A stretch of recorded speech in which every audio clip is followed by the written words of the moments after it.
ng isang di umano. Viral ngayon kung saan nagbayad ng isang di umano'y pekeng 500 peso, ang pasahero sa isang public jeepney vlogger na driver. Sa panimula ng viral video ay tila isa lamang itong normal na biyahe para sa jeepney driver na ito.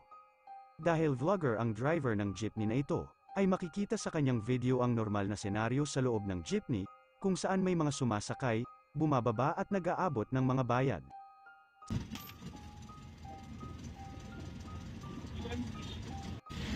Palparan.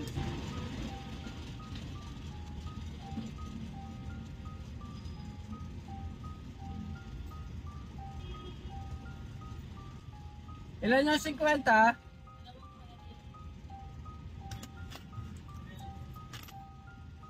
Sukli po sa 20 oh. Sa 50 po oh.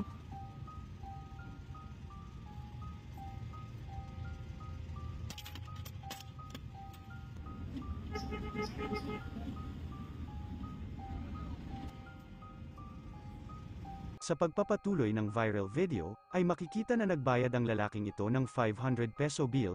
Nang makarating ito sa driver ay agad nitong sinuri ang 500 piso na ibinayad sa kanya, at mula rito ay iba ang naging kutob ng driver sa nasabing 500 piso.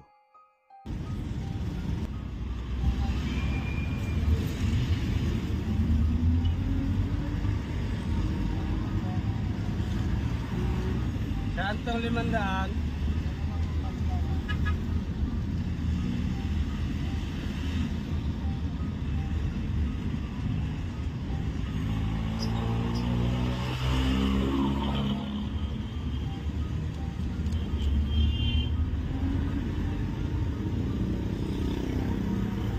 Dahil may ibang hinala ang driver sa ibinayad sa kanya, ay nagdahilan na lamang ang driver na magpapabarya lamang ito sa pinakamalapit na gasoline station, ngunit ito ay upang maipasuri sa gasoline station sa pamamagitan ng infrared device nito ang ibinayad sa kanya na 500 piso.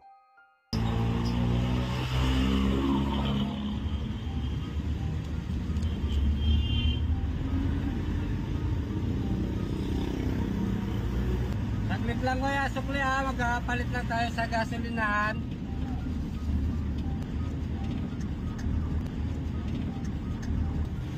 Gasolinahan lang ako. Saglit lang ha, dadaan lang natin sa gasolinahan to 500 nyo. Nakakas yung barya eh. At ito ang kanyang nakumpirma.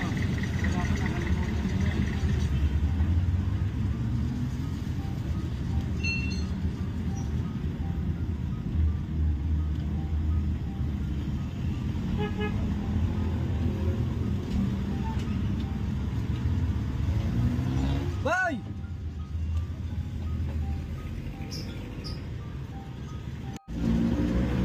Kaya papalit nga ng 500. Alanganin ako, hindi bumabangon eh.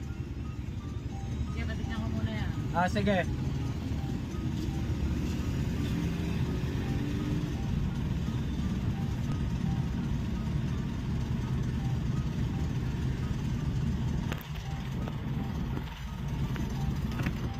Yan. Victory. Victory. Victory. Ha? Big daw. Peke? Oo, alanganin niya ako eh. Kuya, peke daw yung 500 mo kuya. Ano magiging peke yan? Sabi niya. Ay, peke! Ano magiging peke?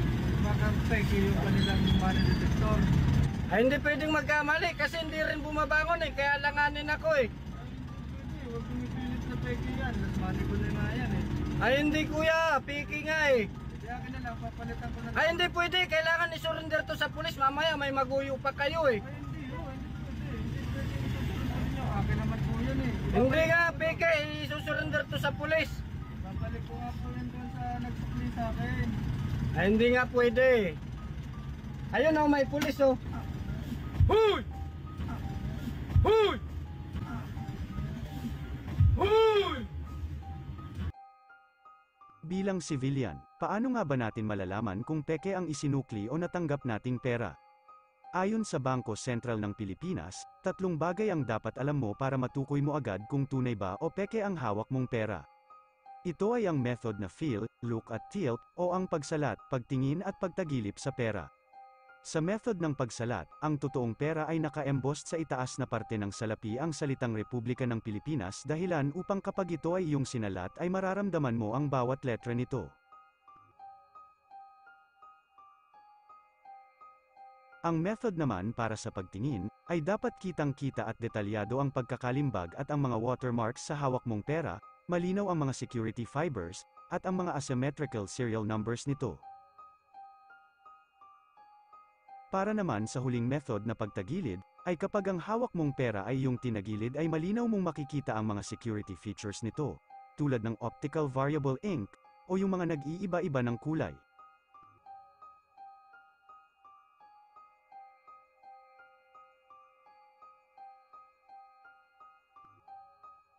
Malinaw mo rin dapat na makikita ang concealed numerical value, o ang nakatagang numero kung magkano ang hawak mong pera kapag ito ay yung tinagilid.